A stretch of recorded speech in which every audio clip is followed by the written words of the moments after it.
Besok adalah hari pengambilan rapor, hasil belajarku selama 1 semester ini. Tapi aku tidak bilang pada ibu, sebab aku tahu ibu akan kecewa ketika melihat nilaiku tidak sempurna. Biarlah, aku akan melewati libur semester 1 tanpa apresiasi apa-apa. Ibu pun tidak akan pernah bertanya. Dia masih sibuk membanggakan hasil prestasi kakakku yang baru saja meraih peringkat 1. Aku ingat ketika kenaikan kelas hari itu, peringkatku turun dari 10 besar. Aku berniat untuk tidak memberitahu ibu atau ayah. Aku sengaja menyuruh kakak untuk mengambil raportku di sekolah. Kupikir rahasiaku akan aman padanya. Rupanya ia bilang pada ayah ibu jika nilaiku turun. Lihat itu kakakmu, selalu dapat peringkat 1. Seharusnya kamu contoh dia, jangan main terus. Habis aku, amukan ayah tak seberapa, tapi ibu mencecar panjang lebar dan yang pasti membandingkanku dengan kakak yang tak pernah turun peringkat. Kakakku sangat menyebalkan. Dia kadang selalu mencari-cari kesalahanku, sekecil apapun itu, untuk diadukan pada ibu. Dan dia seketika akan merasa menjadi anak kesayangan yang bersih dari dosa, katanya. Aku penasaran, apa cerita-cerita si bungsu di luar sana juga sama sepertiku? Atau hanya diriku yang melarat seperti ini? Aku baru sadar kalau istilah anak emas itu beneran nyata. Kataku pada temanku. Kami sama-sama bercerita pilihnya menjadi si bungsu. Dan salah satu cerita datang dari gadis bermata coklat. Ya, dia juga temanku. Panggil saja Sorai. Tapi itu bukan namanya. Si bungsu yang ditinggal kakak tertuanya menikah, dan kakak yang paling muda beberapa bulan lalu diterima kerja di pabrik. Suatu hari, ketika sang kakak baru akan menerima gaji pertamanya, Sorai melihat ibunya sangat senang. Pulang sekolah, ia melihat ada makanan enak di meja. Sorai kelaparan. Ia buru-buru mengambil piring, lalu secentong nasi. Ayolah, harusnya lebih dari secentong.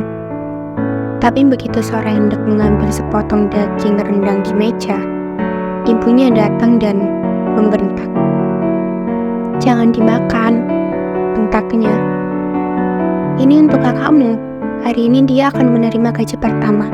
Daging rendang ini hadiah buat dia, karena dia sudah membuat ibu bangga. Sorai kecewa. Ia masuk kamar dan tahu apa yang terjadi. Sorai tidak mau makan semalaman, meskipun kakaknya sewaktu pulang kerja sudah mengizinkannya mengambil 1 potong daging rendang. Namun Sorai menolak.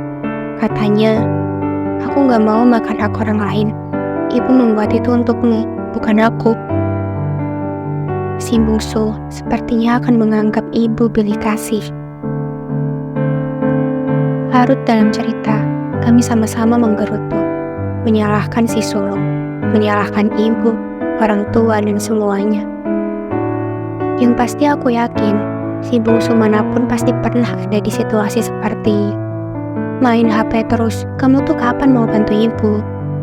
Ketika satu barang dapat mengungkit 1000 kesalahan. Contoh kakak-kakakmu, mereka rajin bekerja dan bantu-bantuin. Bukannya sibuk main HP siang malam, kamu itu harus bisa menjadi seperti mereka. Aku pernah ingin bertanya pada ibu, apa yang bisa kakakku lakukan di usiaku yang sekarang? Apa ibu memintanya untuk bekerja di rumah? Oh, tidak. Dia menerima banyak kasih sayang, karena pada saat itu hanya dia satu-satunya anak ibu dan ayah. Tentu ibu tidak akan membiarkannya terluka sedikit pun atau kelelahan, dan ibu akan memberikan apapun yang dia mau. Semuanya baru, bukan barang sisa. Pada semesta, aku ingin bilang bahwa aku iri pada si sulung. Namun, aku dituntut harus bisa seperti dia. Ibu tak peduli berapa selisih umur kami.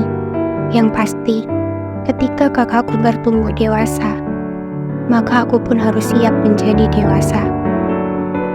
Baiklah, itu artinya level dewasaku satu tingkat lebih tinggi dari kakakku. Sebab aku dewasa ketika aku belum pantas dewasa. Sementara dia, dulu masih anak-anak di usiaku yang sekarang. Memang, dari sudut pandang kami, si sulung adalah makhluk paling beruntung. Sebab dia bisa mencuri segalanya. Masa kecil, perhatian orang tua, sampai ketika dewasa pun mereka masih menjadi prioritas. Tak habis aku membandingkan nasibku dengan si sulung, bahwa si bungsu telah lama hilang perhatian. Dek, besok ibu yang ambil rapotmu. Kembalikan masa kecilku, tanpa harus menjadi seperti kakak. Aku hanyalah anak kecilmu, Bu. Aku belum cukup dewasa untuk mengerti hidup.